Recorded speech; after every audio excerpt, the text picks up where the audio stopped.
Good afternoon, friends. It's Pastor Jake, and this is your Lunchtime Lectio for Thursday.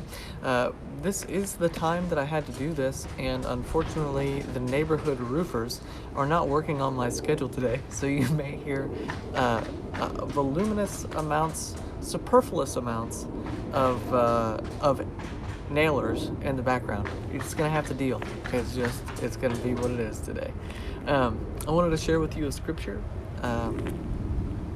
This week from Matthew 22. You've probably heard it before, but I'd like for us to reflect. We're coming up on an election this year. Of course, you know this. The debates were just a couple of days ago, and things are only going to get ramped up from here. So I thought that reflecting on this text might help us to gain some perspective on what it is that we are doing as Christian people, where it is our loyalties lie, and really just to listen to the voice of God in the life of Jesus as he navigates politics and religion and tries to find his own lane, which is exactly what he does in the midst of all of that.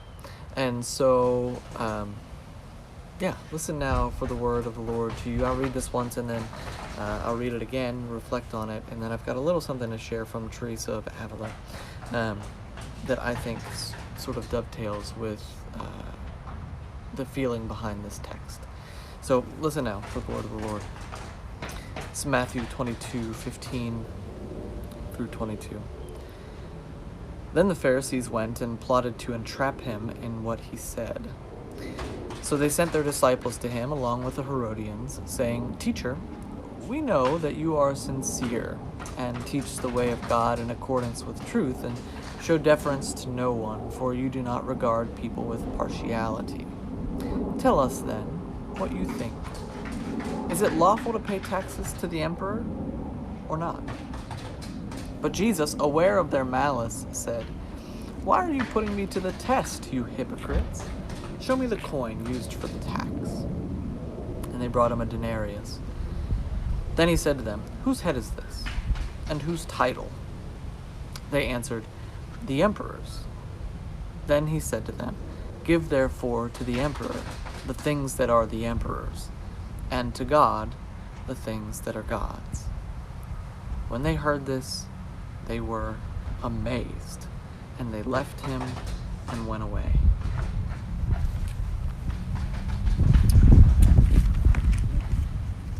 Where was your attention drawn in this passage? What stuck out to you? What did you see as odd? Let me give you a few pieces of information before I read it again and we try to listen even more deeply.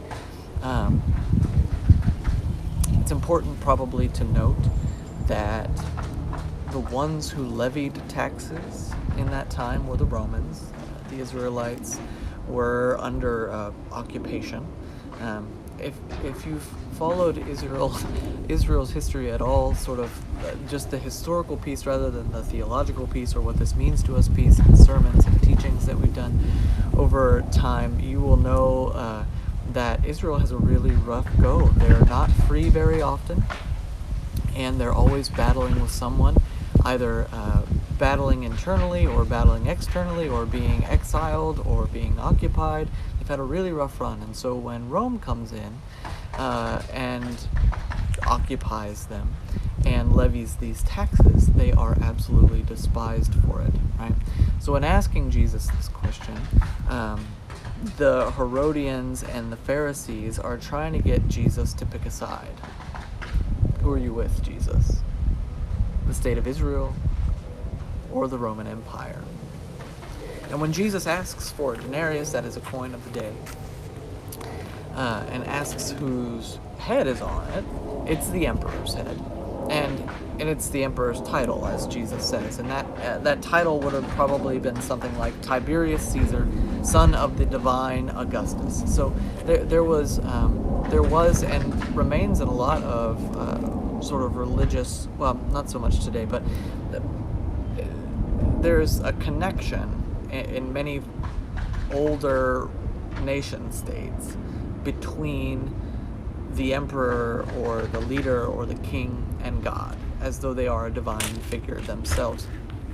And in fact, the way that we talk about religion here in America, given the way that sort of manifest destiny has shaped how America views herself, those are intermingled. It's an interesting phenomenon, and I think it all has to do with legitimacy. But they want Jesus to choose, and between a state and the church, or the Israelite nation state and the Roman Empire, and so Jesus asks for this coin, and the coin says, has the emperor's head on it and this divine title that everyone would have understood. So, with those things in mind, let me read it again for you, and let's listen closely. Then the Pharisees went and plotted to entrap him in what he said. So they sent their disciples to him along with the Herodians, saying, "Teacher, we know that you are sincere, and teach the way of God in accordance with truth, and show deference to no one. For you do not regard people with partiality." They're sucking up big time, right? "Tell us then what you think. Is it lawful to pay taxes to the emperor or not?" But Jesus, aware of their malice, said, "Why are you putting me to the test, you hypocrites? Show me the coin used for the tax." And they brought him a denarius. Then he said to them, "Whose head is this, and whose title?" They answered, "The emperor's." Then he said to them, "Give therefore to the emperor the things that are the emperor's, and to God the things that are God's." And when they heard this, they were amazed, and they left him, and they went away. Let's just take a moment and sit with this and think on it, and then I'll share some reflections.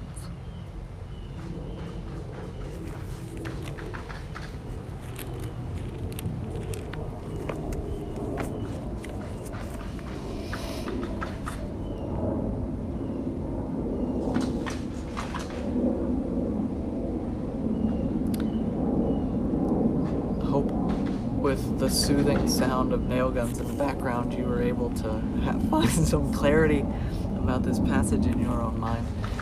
This is what I think. I think that the danger then and now that Jesus is navigating so well is the claim that politics tries to put on our life. If you watched the debate on Tuesday, you will know that there is near complete lack of decorum and respect, even amongst men that are vying for the highest office in the land. And that lack of respect has trickled down into the way that we talk about politics. This isn't a new thing. This has been going on for many, many, many years. But it's trickled down, and so we've lacked a decency. We've lacked the commonality of purpose, and one of the unfortunate side effects of that, maybe it's actually a product of it itself, this lack of decency and decorum and sort of just civility and exchange of ideas, is that politics has tended to make totalitarian claims on our lives. Either you are this or you are this, and we want to pit one against the other as though we are enemies. And Jesus here refuses to play that game. Refuses to play that game. They are amazed at his answer, the scripture says, because what he does is he puts politics on the level where it belongs, which is to say, it's not the most important thing. Rome's claim on our lives, even though they are an occupying force, isn't the most important thing. Your fidelity to the nation state of Israel isn't the most important thing. God's claims, God's declaration of your value, of who you are. That is the most important thing. So, sure, give to the emperor what is the emperor's, and give to God what is God's. That is, give to emperor this pittance of a tax. Go for it. But give to God what is God's. That is everything else. The entirety of your life. Your value, your hopes, your dreams, your desires. That is what belongs to God. This is getting a little long, so I'm not going to share with you what I had from Theresa, but actually, yes, I am. Because she's talking about this gift that comes to her in the 6th mansion in the interior castle, and she says this. This brings a special knowledge of God, and from this constant companionship is born a most tender love toward His Majesty, and yearnings even deeper than those described to give oneself wholly up to His service, and a great purity of conscience, for the presence which the soul has at its side makes it sensitive to everything. For though we know quite well that God is present in all that we do, our nature is such that it makes us lose sight of that fact.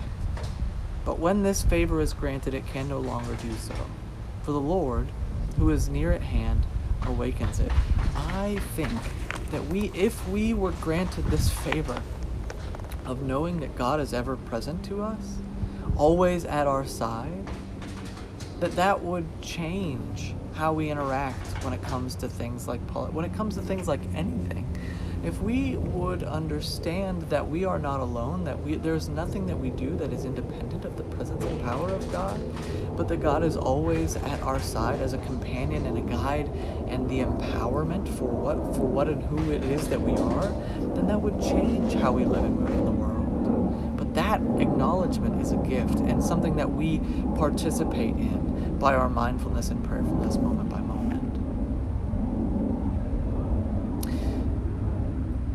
Which is to say this, that the presence of God literally changes everything.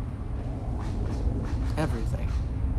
Including how we interact with one another, including our orientation toward politics.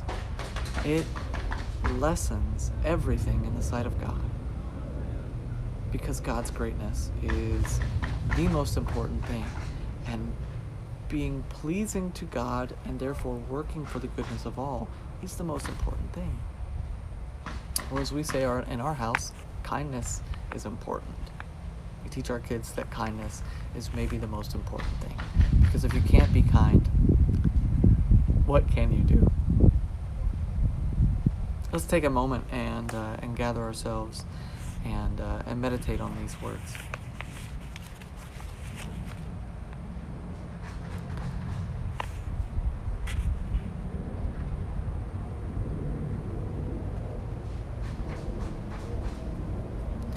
Repeat after me.